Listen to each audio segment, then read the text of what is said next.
Uydan chiqmasdan turib, arzon va sifatli narxdagi gemlar kerakmi? Unda bizning Telegram kanalimizga qo'shiling. 24 soat ichida yetkazib beramiz.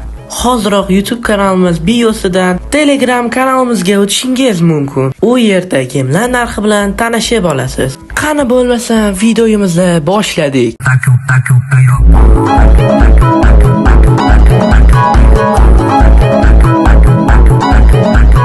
Brawl Stars haqida 50 ta fakt. Qani ketdik. Brawl Stars Supercell tomonidan yaratilgan. O'yinning ilk betasi 2017-yilning 15-iyunida chiqarilgan. Rasmiy global chiqishi 2018-yil 12-dekabrda chiqqan. O'yin 3x3 multiplayer rejimida o'ynalgan. O'yin bepul, lekin ichki xaridlari bor.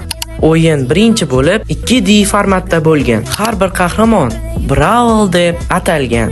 Hozirga kelib o'yinda Brawllar soni 95 ta. Har bir Brawlning o'ziga xos super kuchi bor. O'yinda PowerPoints'da Brawllar kuchaytiriladi. Game Grab asosiy rejim, Showdown yakka omon qolish rejimi, Brawl Ball futbolga o'xshagan rejim, faqat qoidalari boshqacha.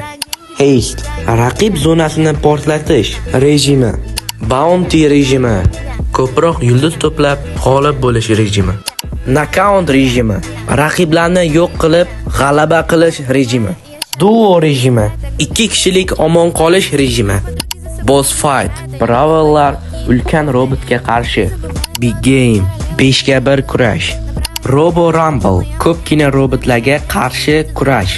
Endi Brawllar haqida gaplashamiz.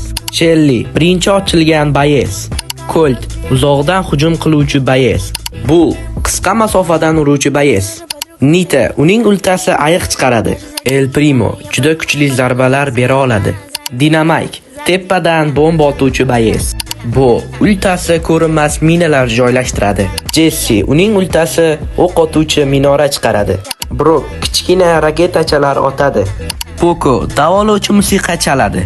Endi Bayeslarning kuchi haqida gaplashamiz.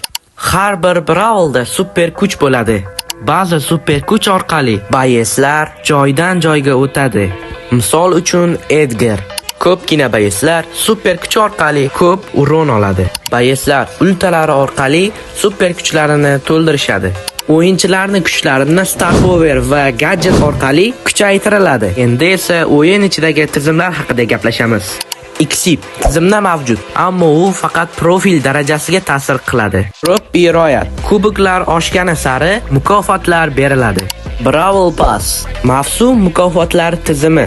Gear Bayeslarga qarab kuchaytiriladigan gadjet. Hyper Charge Brawllarni super kuchini oshirib beradi.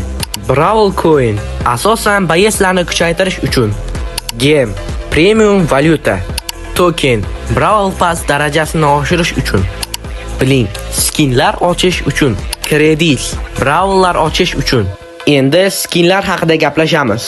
Har bir Brawllar uchun turli skinlar mavjud. Ba'zi skinlar faqat bayramlarda chiqadi. Legendarniy skinlar kamyob va qimmat bo'ladi. Skinlar faqatgina ko'rinishni o'zgartiradi. Animatsiyani ham o'zgartirishi mumkin. Mana videomiz ham o'z nihoyasiga yetdi. Like bosib, obuna bo'lish esdan chiqmasin. Arzon narxdagi gemlar faqatgina bizda. Telegram kanalimiz bioda.